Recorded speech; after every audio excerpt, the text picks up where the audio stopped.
Hey, good afternoon, everybody. Tom Stewart here. I'm with Liz Trotter. Our guest today is Ajia Holiday, and this is what? Smart business moves. Business moves. Our business moves.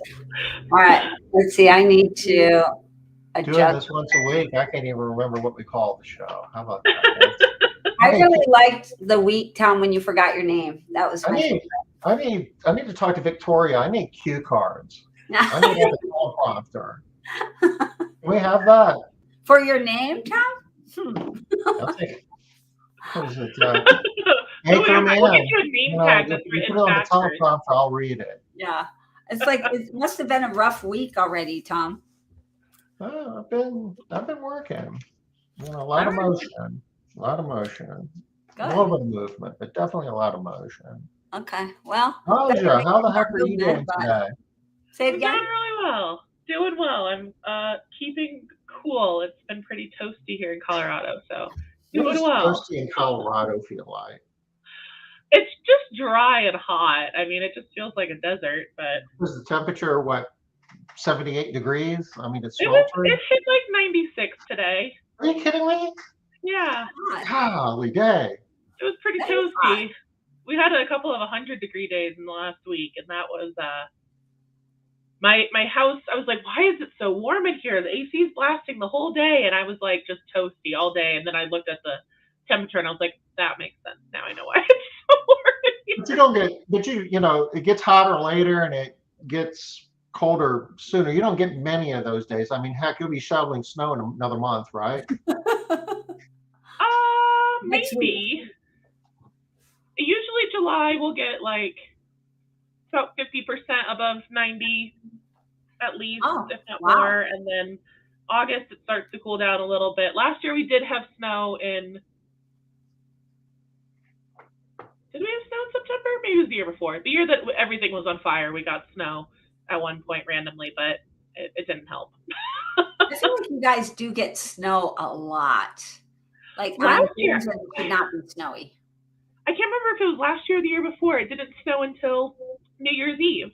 We Oh, didn't have wow. any snow until New Year's Eve. It was the first snow of the season, and it took forever. Normally, it happens in October, and it did not happen until New Year's Eve. So that was a weird one. Wow. Well, we're just waiting to get our temperatures up like into the 80s. Come on now. We're almost there. Are you kidding me? It's cool. It's like in the 70s. No, I'm actually looking at my thing today. It's going to be 82. So, but Oh, yeah, it's been pretty much in the 70s. that sounds glorious. I Okay. know it has been. I am not complaining, not at all. What you been up to, Liz? Uh, I'm prepping for this event that is coming up next week. So I'm doing all that stuff. And I have so many appointments I have to move. That is so hard. When you're going out of town, then you have to move all your stuff around. Hmm. Dang. I've Do been working. you maybe like plan far enough ahead so you don't schedule stuff Yeah. or No, these are like ongoing things. Like with my circles, I'm in perpetual circles from commitments? 8 to 1 every day. Yeah. So trying to move 8 to 1 every day for almost a week. That's a lot of moving. That's a And I lot of guess moving. why do today what you can do tomorrow? So we'll wait until, the last Yeah. minute. I just canceled all of my regularly scheduled programming for next week today, so I'm with you, Liz. All right. Yeah, I don't feel so bad. You're not Yeah. alone. You know, and half the time I even forget to do that and I just don't show up. I'm thinking, well, heck, they know what I'm doing this week. They don't really expect me. My people still are like, so Liz, we thought you'd be here if you didn't tell us that you were going to be gone. I'm like, God, man, sorry. Y'all don't be coming to Smart Business Moves next week because we're not going to be here. Right. No, Nope. none of us going to be here. Yeah. I especially just because I'm not here every week anyways, so. Yeah. Well, what are we talking about today, y'all? Production planning, some scheduling. We could talk about whatever, but we know that's where my heart and soul lies. Well, last week, just to make the obligatory close the loop, we were talking about the consumer price index, and it was like up to like 9.1, which is as high as it's been for 40 some odd years. that means prices for most things that people buy are going up in a meaningful way. The day after, the Department of Labor releases a number they call the producer price index, and kind of left you guys like with the cliffhanger. You had to come back, to see the next episode to see what the PPI number was, and that came out really hot too. It went up 1.1%. It's currently 11.3, and that means manufacturers, the raw inputs that go in all of the stuff that make the consumer things that we buy, those rates are going up faster than what the consumer prices are. So, it's a complicated formula, but this is kind of a leading indicator that says that the rate of inflation might still be in an upward trend. Yay. All right. Just what we want to hear, right? Here we go. So, Not at all. that kind of makes this whole thing of scheduling and production planning and running your business in an efficient way that much more important, because being profitable is going to be more challenging now than what it has been in the past, when prices, including the price of labor, was more stable. For sure. Definitely. And that's what we're going to talk about today. And it's going to be awesome. And it's going to be useful. And it's very timely. Well, and after our Smart Business Moves last week, I know a lot of people are feeling a little bit more hopeful. I think Chris Schwab gave us a lot of upside also. So it's not all just doom and gloom and, what's scary and how bad is it going to be. So I'm looking forward to what we can do instead of worrying about what we can't do, what's going to happen, how bad things are going to be. I'm going to let my cat in before she harasses us. Very needy cat, She is. Oh my gosh. She'll start screaming at the door. Yeah.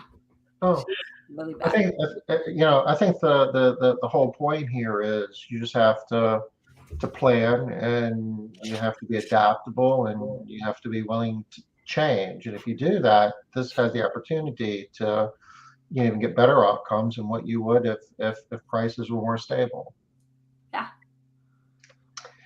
So, Ajia, teeing it up for you here. What do we want to talk about? Scheduling or production planning? I would think production planning is kind of where it all starts, right? Yeah, definitely. Starting with some production planning. I mean, there's a lot of different elements of cleaning services that really affect your production planning, and being aware of what is your maximum, what's your minimum, and staying on top of what your capacity is helps a ton. And knowing when you can pull things forward or if you need to push things back, but also understanding that when a day passes, you don't get that back, right? If you pass a day that has space on it, you can't go back and get that space back. So paying attention to if something's canceling, paying attention to who your top performers are and are they full, to keep them really happy. There's a lot of different elements of staying on top of your production planning, and it's not all just how many technicians do I have and how many hours can I do, but are my drives super accurate? That gets to the scheduling side of things. And also, how's our permanent schedule looking? There's lots of different parts of your production and your schedule that go together to make the most effective turn on the amount of time that you have available. So there's a couple of different pieces there. Where do people start? Yeah, where do people start, Ajia? I would start on... Sorry, Tom. No, the analogy of the day-to-day thing, that's important, though. I mean, this is...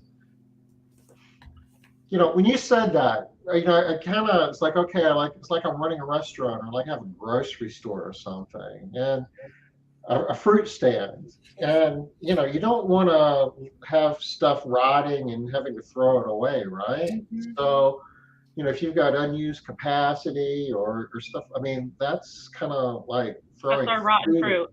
Right. So you might discount it. You might run some specials. A lot of things, you can do just to make sure that you're not, you can take that chicken that you're gonna have to throw away and maybe rotisserie grill it, and then sell it. I mean, and in your cleaning businesses, I mean, so maybe these analogies are a little bit silly, but from a production planning standpoint, there's a lot of things that we can do to make sure that we aren't throwing labor away.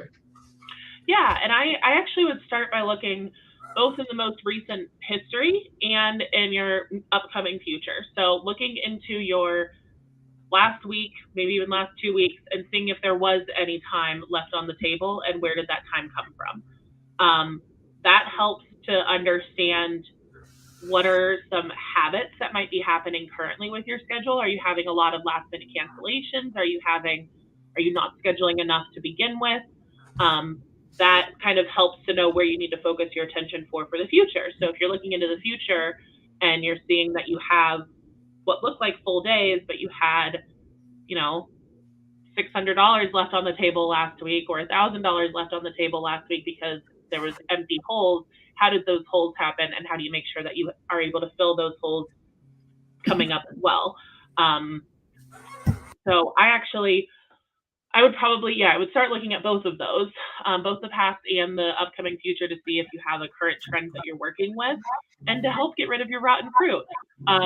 Tom mentioned some really great options in last minute fills, especially flash sales, just emailing your whole list for, really discounted hours available. Hey, Denise, how are ya? So there's lots of ways to fill those things. You can email your entire mailing list, a discount code for your upcoming availability, or you can keep a couple of people on hand. I think that's one of my favorite ways to do that, is to have well-known customers that are really flexible and are happy to fill in space for you at a discount, or move their clean earlier, or things like that. Keeping a list of your flexible clients, whether it's using tags if your system has them, or something like that, to know if you can pull people forward, because it's another option as well, is that you don't have to necessarily find new people. You can have people that maybe wanted to clean earlier fill in that space as well. So I know a strategy that a couple people that are in our circles use that I think is so smart is they have a list of things that the customers want to have added onto their service. And then they tell them that when we get availability, we'll add it on. We can either schedule you now at full price, or we can put you on our list. And as soon as we get availability, we'll give it to you at a discount, and we'll just slot you in there. And I think that's a really smart way of doing it. So you always have this list of things to pull from, and a group of people that you can go ahead and do this thing for. So it might not be available every single day, but getting a good solid list is like having a strong bench, right? For extra stuff. Yeah, I love that. I think that's a good idea for sure. And those aren't huge jobs either. If they're just add-ons, at least you're able to fill in the time, but you're not trying to find a space for a 10-hour job when you only have 3 hours available or something like that. I think that's a really good way of limiting that. So, I guess really when you kind of get to day of or day before, there's always adjustments, or usually, there's adjustments. You've got, cleaning technicians that have unplanned, emergencies. You've got, customers at last minute, make changes. I guess that's kind of a blur. You could argue that maybe that's even more scheduling than it is production planning, but in the bigger sense, production planning, aren't you really looking at, what is my labor, how much labor do I have? What capacity do I have to, in terms of labor hours or revenue? And, do I need to be marketing more? Do I need to be recruiting more? It's not one thing we say it a lot. Yeah. You always have too much of something and not enough of something else. Too many customers and not equal. Yeah. Yeah. But that also comes into play where you're trying to normalize the schedule. So you don't have these days where you're bringing in a ton of money, and then the next day you've got nothing, and then again the next day, or sometimes by week, right? Your third week of the month is always really, really low or really, really high. Either one of those can cause trouble. So There's So a when you lot say of third week, balancing acts. when you say third week of the month, I would presume you're talking about the third week in your 4-week rotation. yeah, Do you absolutely. think everybody understands what we're talking about when we say that? No, I don't. I think that most people do, because anybody that's been doing scheduling for even a short amount of time understands that a month in our speak is 4 weeks. We can't have, it's hard to do anything else. You don't typically do in the service world, you don't do like the third Thursday of the month or anything like that, because then you'd be constantly changing your rotation and you'd be out with different jobs, etc. So you've got 13 planning periods, and it goes week 1, 2, 3, 4, 1, 2, 3, 4, 1, 2, 3, 4. If I get my home cleaned every other week, I'm either getting it cleaned on even weeks or odd weeks. If I'm a monthly, that means I go like on week 4 or week 3 or whatever. I'm always on that same week, unless I make a schedule change and move, Right. which makes us. If you're monthly, you're every 4 weeks. You're not, so you're going to get your home cleaned 13 times in a year. You're not getting your home cleaned 12 times in a year, unless you skip something. Mm-hmm. At least 1 month is gonna have 2 cleans. Yeah, yeah. And some years there are 2, depending on the day, right? Not years. Some days you're going to have 2 of those, 2 months. Mm-hmm. So very common to have 14 cleans in a year. So what? There's a lot of balancing there. I actually used to look at our week rotations just to see those weeks. Like, oh, our week 2 is significantly higher than all of our other weeks. How can we balance that out a little bit? That was something I used to look at a lot. And sometimes it made sense. If you have part-timers, you might have, well, maybe not. They're not necessarily off for like a week or something like that, but days, trying to keep the day even too, that you're not having one day that only has 75% of what the other 4 days of the week have. Because then, you're just trying to schedule everybody on Wednesdays. And I don't know about your guys' area, but Wednesdays around here are the days that everybody cancels. We call them like the Wednesday people. They're the ones that are just really flaky. They don't care. All right, so here's another thing that I've been seeing a lot, noticing a lot. What we see is people at the beginning of the year, they had, just as an example, they had 10 employees and they were doing X amount of dollars. And then here we are, maybe 5 months, 3, 4, 5, 6 months later, and you have 10 employees, but you're doing a much larger amount of money. And sometimes that's because of a price increase, but sometimes that's because you were in a crunch situation and your people have had to produce more work, and now they can. So that's an interesting little piece that I've been seeing a lot of lately. Oh, let's see. I feel have higher. Hey, Rochelle, cute picture. All the things that. So what are we hypothesizing here? Monthly clients are more demanding, higher expectations. I think a little bit. And you have to give them more time, because they can't really have you rotating their baseboards. They're not going to get their baseboards done them like once every 4 months or 5, 6 months. So I think it's realistic that they are wanting more done on that monthly, if they're on that monthly rotation. But that's why we charge more. I mean, I don't really know any companies that charge the same amount for monthly as they do for a bi-weekly. Right. And Rochelle's suggesting that you don't want a monthly with 20 cats. Oh, no. Yeah, I'm kind of with you there. I also think it just makes it that much more obvious when you don't do something if they're a monthly client. So if you don't do an area, once you hit that 2-month mark, oh my gosh, it's like it hasn't even been cleaned really before. Like the amount of buildup that happens in a 2-month period is significant.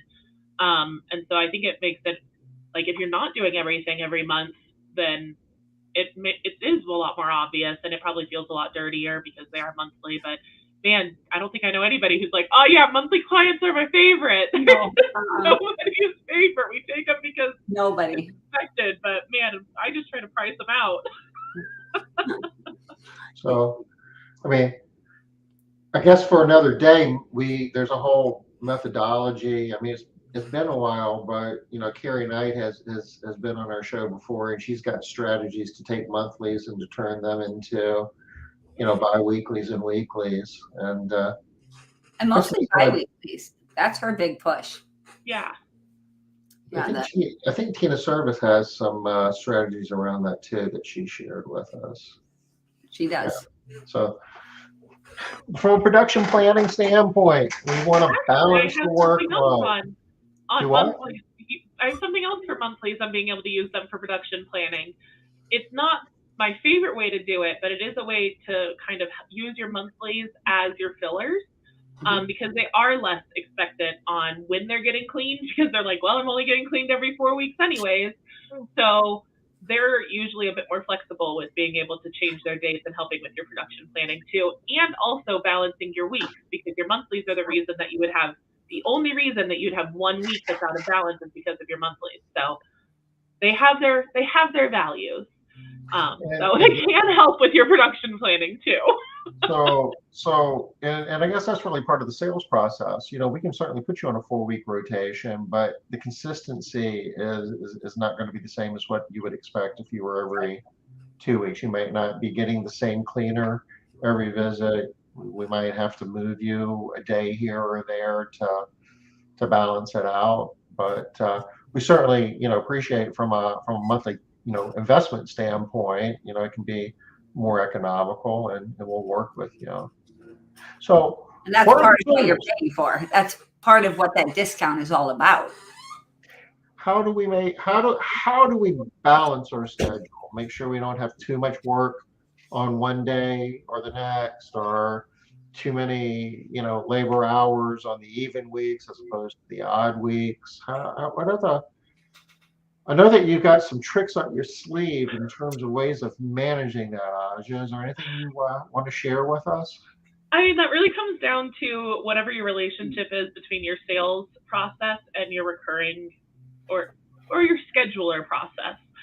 I think about the schedule as 2 different types of schedule, an active schedule and our permanent schedule. And everybody is able to schedule on either of those, but you have to understand that the permanent schedule takes priority. And understanding how that permanent schedule is balanced has to be like both the scheduler, main scheduler, and your salesperson, if they're doing permanent schedules, need to know how to look at that. In MaidCentral, we use the master schedule. That's what I was using previously, as well as just being able to pay attention to the different rotations. But you can also do this just by looking at projections on a week-by-week basis. And whoever's viewing your scheduling has to know that sometimes you might want to push your one time to the heavier week and try and push those recurring people to the lighter week, just to prepare. That's a little redundant. Prepare for to try and balance. Well, I don't know. Too often we find ourselves post-preparing. Yeah, so pre-preparing. Way too often, Tom. Way too often. Yeah, good point.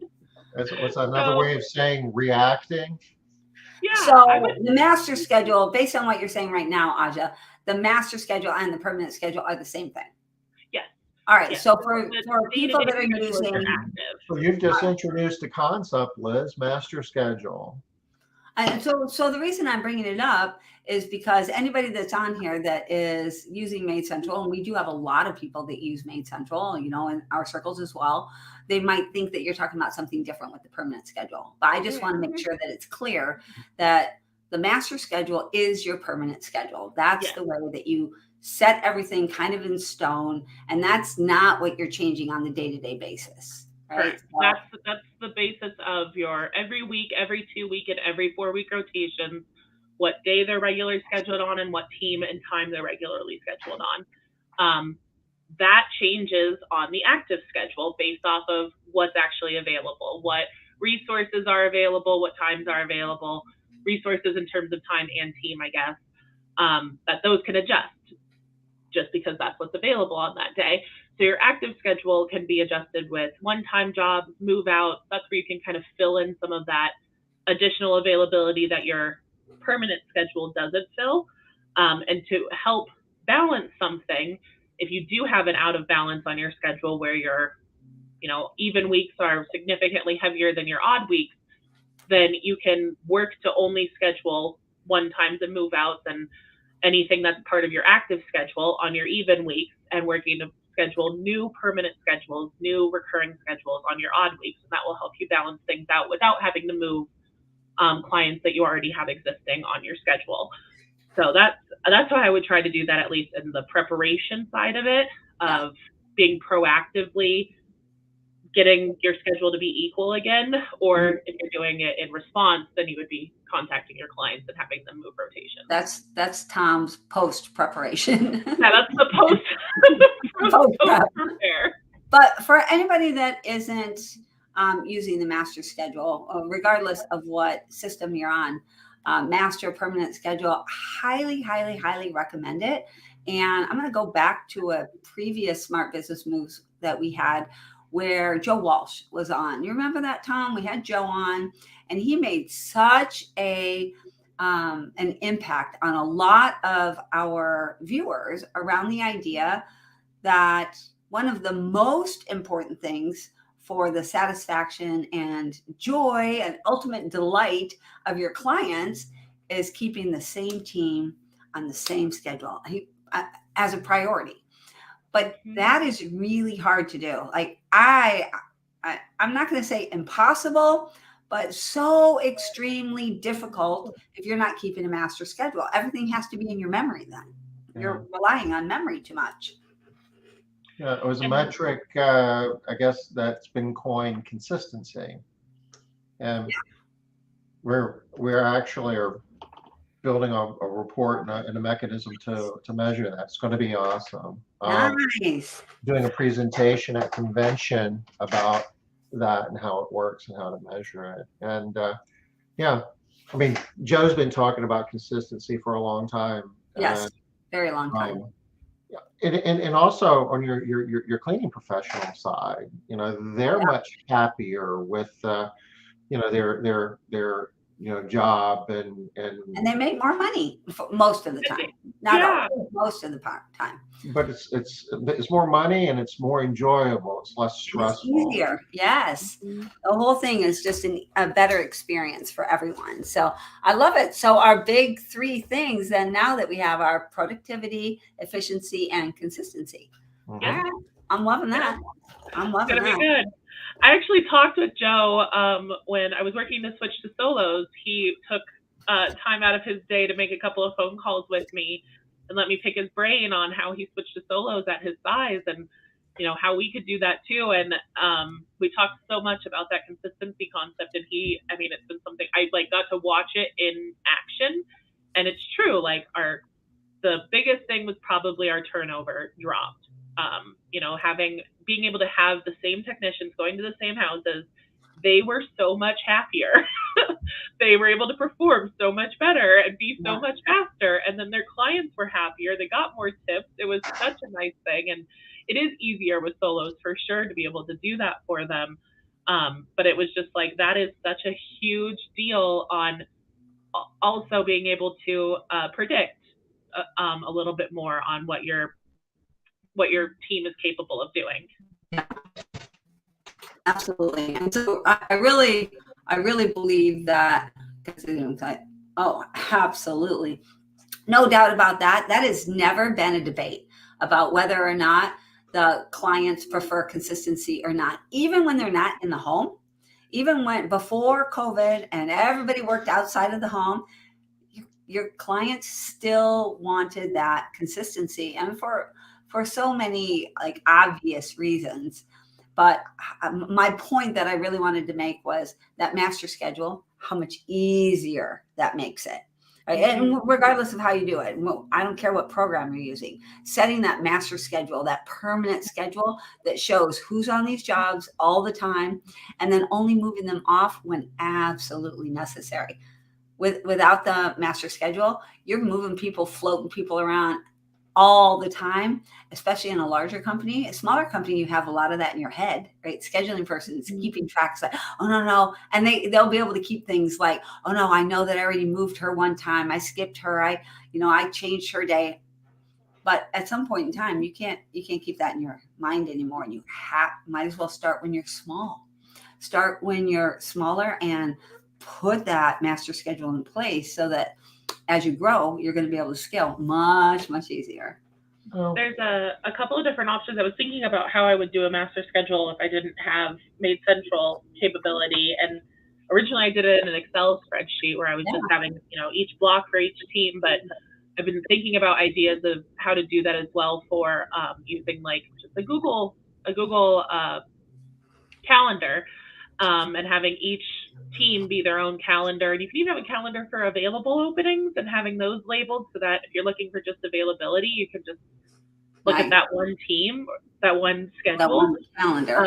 So that would be that. I mean, just ideas for people that aren't using what is in MaidCentral as the master schedule. There's a couple of different options out there if you need to get it out of your head and have other people be in charge of that. And even if you think you don't need to get out of your head, I'm pushing. Yes. Get out of your head. Regardless of how you do it. I love the Google Calendar option. Right? Everybody's already using Google Calendar. How easy is that? Great idea. So you would have one workbook and a tab for each day of the work week? In Excel, yes.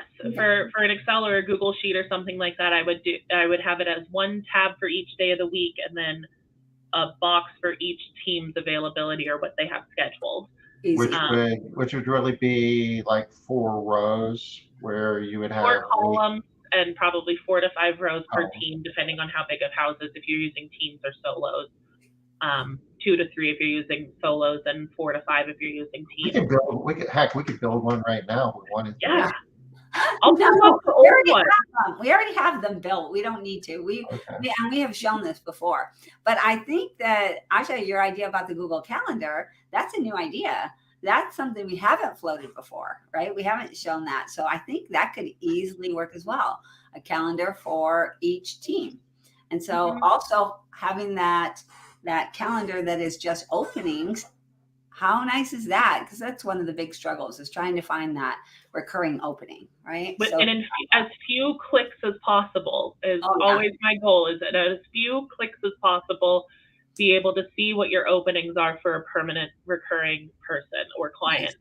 Nice. Because that's what everybody's priority is. I'm using my eyeliner as a baton right now. But that's the biggest priority, is that you want to be able to do this in one call. You want to be able to get people on your schedule in as few conversations all about our stuff.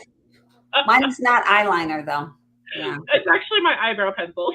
Mine might be. You never know. Yours is too fat. Yours looks like a remarkable stylist, the same as mine. You guys, well, I can't be fancy with you guys. Yeah.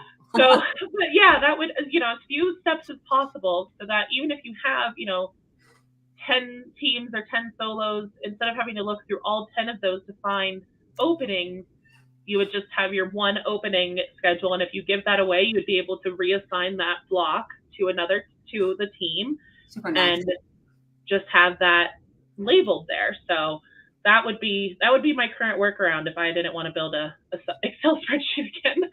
Yeah, because the Excel spreadsheet was beautiful and nice, but a lot of work.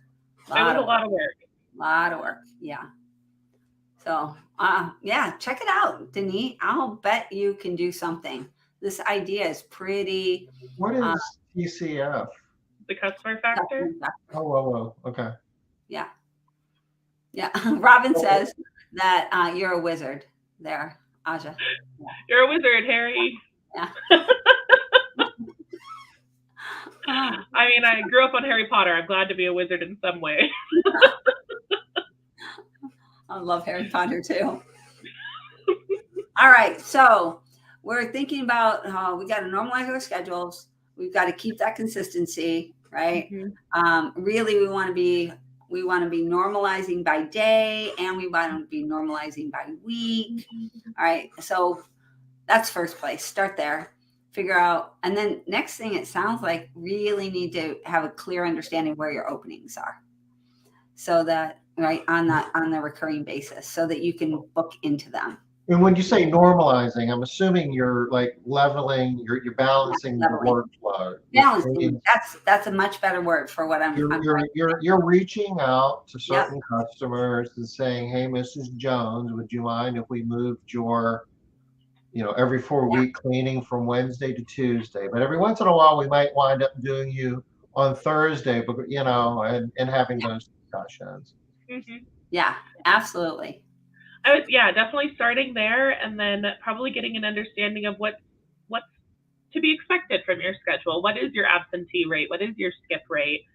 A couple of measurements that you should be aware of as being your averages within your company to know what your actual production levels are. If you're planning for a 4% absentee rate and you don't have 4% extra staff, then your revenue production, your planning availability is also 4% reduced. So to be able to prepare for that kind of stuff and understand how those work together, that's another big thing too. Know what's consistent for your company, so that you're not overbooking or underbooking yourself consistently based off of skips or absentee rates. Sounds like another spreadsheet. Well, and another really important piece about this is that depending on who is doing your scheduling, if you don't have that number dialed in, your scheduling person will underbook your day. They'll underbook your schedule. They're scared because they're afraid, and they don't want to have to be dealing with the morning of chaos. Yeah. It's less stress. It's easier. I'm not going to have as much stuff to deal with if I'm scheduling light. Yeah. And is that your goal? Do you want your scheduling person scheduling light? No, we want them scheduling as heavy as possible and making it work, right? Finding a way. But you're setting up a bad situation if you don't know what you can actually really, really do. So that kind of gets back into the KPIs though, because if you're measuring properly, you can point out that we had this much rotten produce today. We had to throw away some bananas and lettuce. So I like that analogy, Tom. I'm just hoping that nobody's wondering if you're trying to call some of our employees rotten potatoes. Yeah. Or if they join, just join, probably wondering what in the world are we talking about. Oh, we all own produce stands now, just in case you fish out. No more cleaning services. We all just own produce stands, and we got to find a way to get rid of our rotten produce before it's rotten. Anyways, I think that those all relate for sure. If you don't have an accurate understanding of absentee and skip, how many are you having each day of both of those, your scheduler isn't able to prepare either way. Either prepare for overbooking because of absentee rate or underbooking because of skip rate. How do those balance together? And what, if you have more skips than you do absentee, then you still want to overbook just a little bit based off of your absentee rate. So knowing what the baseline is, in addition to just what technicians are available. Yeah. And it is also really nice to have some floaters on your schedule somewhere, some people that you can use as floaters in case you get into a little bit of a bind, so that your scheduling person doesn't get zapped. Because if your scheduling person gets zapped enough times, they're like, don't know what to do. Doesn't really matter. They're going to persistently and consistently underbook, undersell. Especially. And I was that person for a time. I got some serious PTSD from a couple of overbook periods that I had to learn how to really understand what our schedule was capable of, so I didn't fall back into that. But it was probably one of my biggest fears as a scheduler, and something that I worked really hard not to pass on to the next scheduler was like, overbook it. You overbook it. You can always move them off of it. And I'm in the background being like, I can't believe I said that out loud, but like I understood the idea of that, but I'd gotten zapped so many times that even though I knew that was the right thing to do, it was so hard for me to do personally. And I was able to teach it to somebody else because I knew that it was the right thing to do. But it is easy to get like terrified of that feeling of just like first thing in the morning overwhelmed. So those are some tools to really help you prepare for that and make sure that that's not happening, every single day.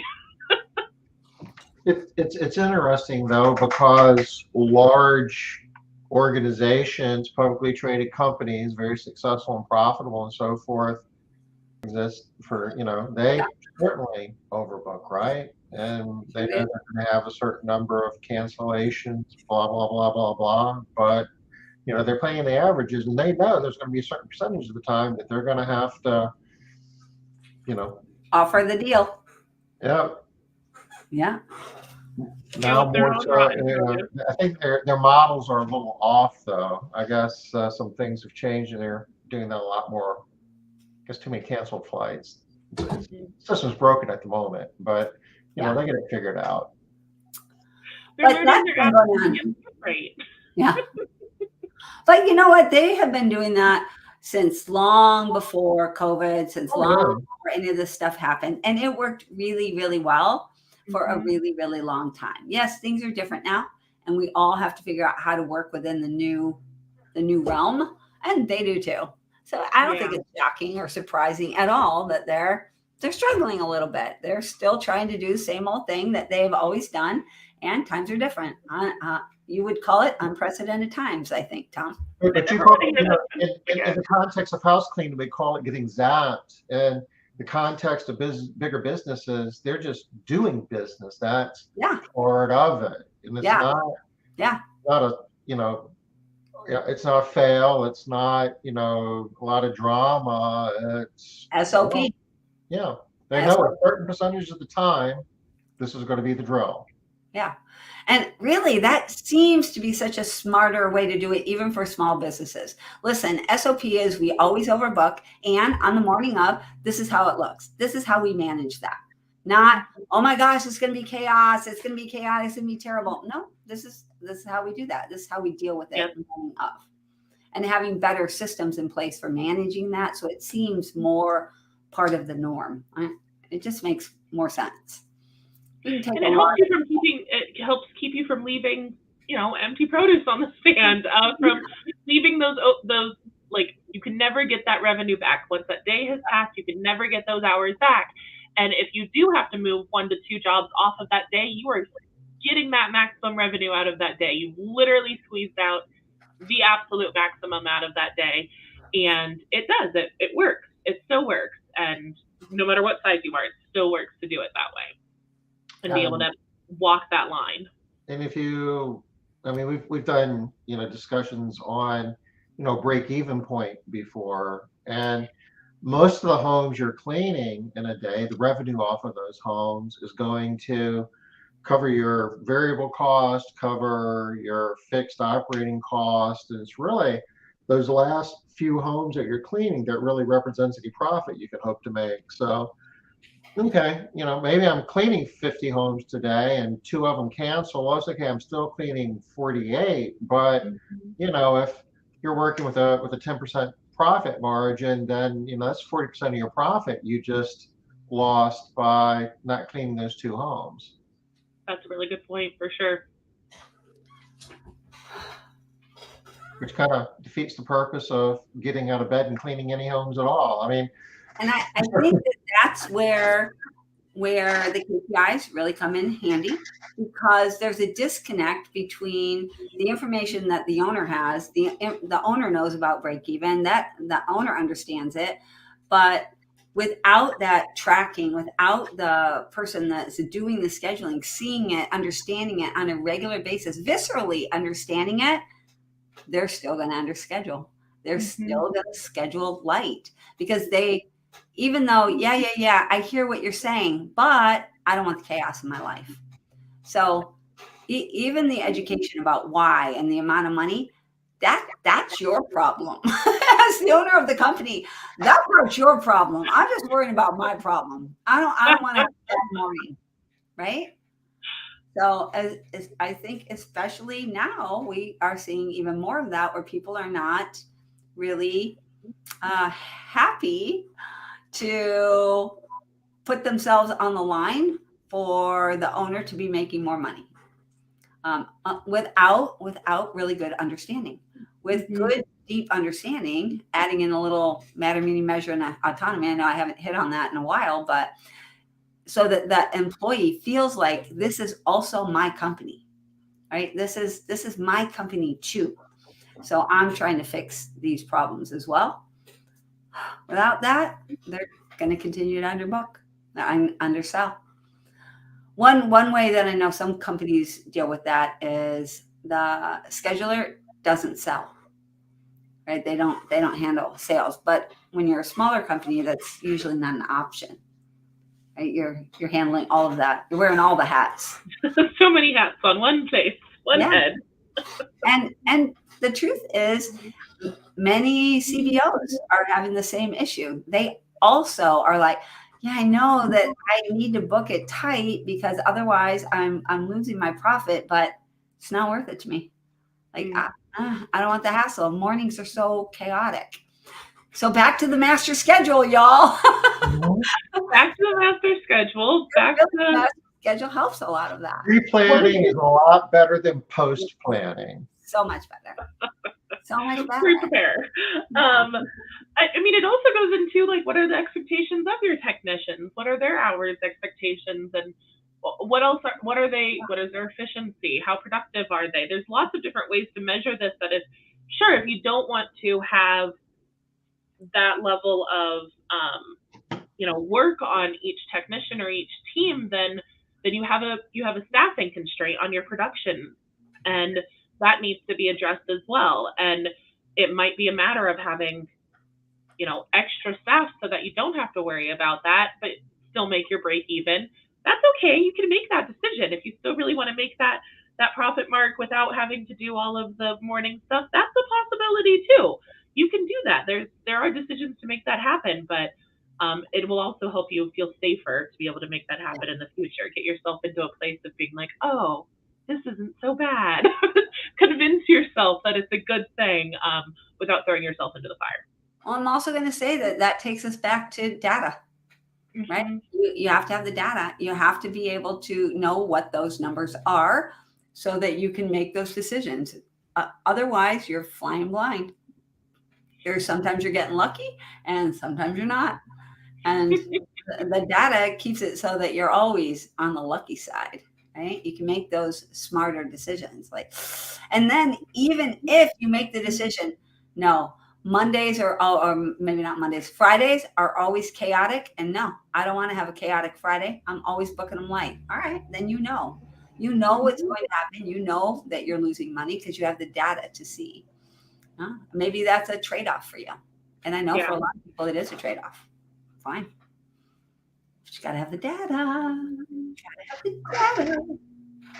Especially important given with what's happening with wages and inflation and all of the changes, that you can be sending out the same number of teams and cleaning the same number of homes and find out that your break even number is changing week after week.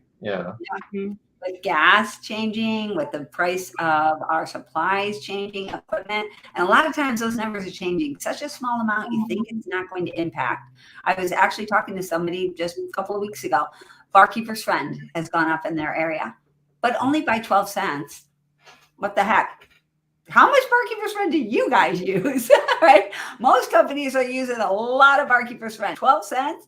Well, let's multiply that number out. That's losing some money right there. You've gotta manage that. 12 cents is a lot, but it can easily seem like 12 cents. Oh, I just dig in my purse for that 12 cents. No, that's how it works. You're already doing that, by the way. You're already digging in your purse. Thank you. We're kind of snuggling up to the top of the hour here. We got a few minutes. Yeah. I want to shift gears for a minute. Ajia, you're going to be going to Chicago for the RC convention this year, aren't you? I am. Very What you excited. going to be doing in Chicago? Did you ask what am I going to be doing in Chicago? What are you going to be doing in Chicago in October? Just tooling around. No, I'm going to convention for the first time, but I'll also be speaking at convention, and I am so excited. so excited. Well, what's your topic? What's your title? Tell us. My topic is about data, as we've been talking about it, but essentially how to use your KPIs and leverage those to maximize your profits, and understanding how to really delve into your data in a meaningful way, that they're not just numbers, that they are also ways to influence your actions as well. Nice. So, Nice. Very excited. Do you know when you're speaking? Monday. Oh, everybody come in on time. Yeah, I'll be on the first day. I'm on the first day. Don't remember the exact time off the top of my head. I have it somewhere, but yeah, I'll be on Monday, and I'm very excited. It'll be my first time going. Yay! Well, and actually, I said come in on time. I'm gonna modify that and tell everybody come in early, because Sunday we're having a like a roadshow event at Gosha's new office. Oh, yeah, that's cool. So that's happening on Sunday. If you come in too late, you're going to miss that. I think it's at 2:00. Is that right, Tom? It's going to be the afternoon. It's going to be just for several hours that Sunday afternoon. I think it's 2 to 6 on Sunday. Liz is going to be speaking. I'm going to be speaking. Ajia, come on out early. You could be speaking. I mean, it's going to be cool. RJ's going to be there. Gosha's obviously going to be there. Yeah. So I would just be really excited to see her office. I know that she's got some cool things there. He's so excited. It's not even up yet. It's not even up. Yeah. So excited. So I'm really looking forward to seeing it. She's got so many great ideas that I saw the blueprint, I think last month, and it looks amazing. I can't wait. That's exciting. Yeah. All right. So Tom, what are you speaking about at convention? I'm going to be I'm going to be talking about consistency, and we're going to be demonstrating, how we, can measure consistency in our cleaning businesses, and the benefit and value that can be created by doing that. We touched upon that earlier in terms of, happier technicians, lower technician turnover, happier customers, more lifetime value from your customers. So this whole idea of squeezing every dollar out of the schedule, if you're taking people off their normal homes in order to do that, I mean, it's kind of the calculus that you have to do. And sometimes in the long run, you're going to be better off, throwing out a couple tomatoes if you have to, in order to, maintain the consistency. So I do think that the convention is going to be focusing a lot this year on so not necessarily recession proofing our businesses, but creating different things within our businesses that can help us to manage the recession, so that we can, come through it hopefully better off than we started. There are many companies that went through the 2008 problem and grew and had better times. Also, the opportunity to come out better is definitely there. It's a matter of having a plan, and it's a matter of execution. Because it's going to be fun this year because of that. You just want to be you want to be on the successful side of the equation, and if you are, you will be more successful than you would have been otherwise. And so there's going to be some new ways of looking at things this year because of that. People are looking from a new direction of how important it is to really optimize so much of what we do. Where in the past it was just sort of like, just go out there and clean some stuff. That's good enough. Do it.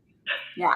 Right. And Tom, I can remember you and I even telling people, just go clean some stuff. You're killing me right now. Mm-hmm. Just start cleaning.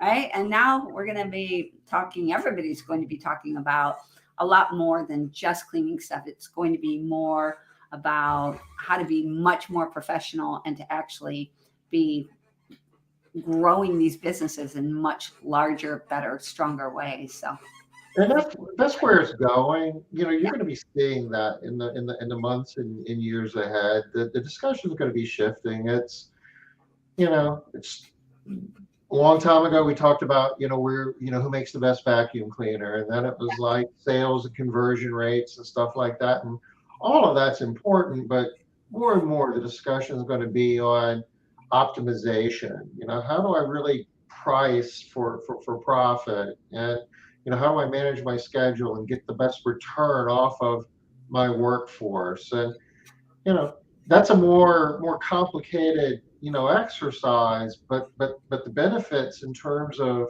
actually being profitable, that's where the money is made. Also, really, taking harder looks at pricing and how people are pricing their jobs, and that what you already have on the table is your most valuable resource, and how do you optimize that and maximize what you already have on your schedule and on your table.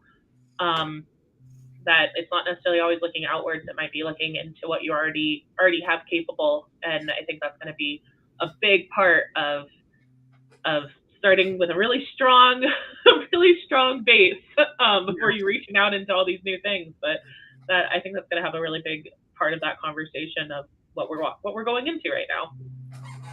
Yeah, agreed. I totally agree. So I guess more immediately, we talked at the beginning of the show that we're not going to be here next week. We're going to be doing some live events in Charleston. Beginning of next week, I guess there's a 2-day event, Tuesday and Wednesday. It's what we call MaidCentral Academy Live. It's a workshop for MaidCentral partners where we show them basically what we call core KPIs out of MaidCentral and kind of how they stack up against the entire MaidCentral community, and show them how to use MaidCentral to drive those numbers in a direction to get more predictable outcomes.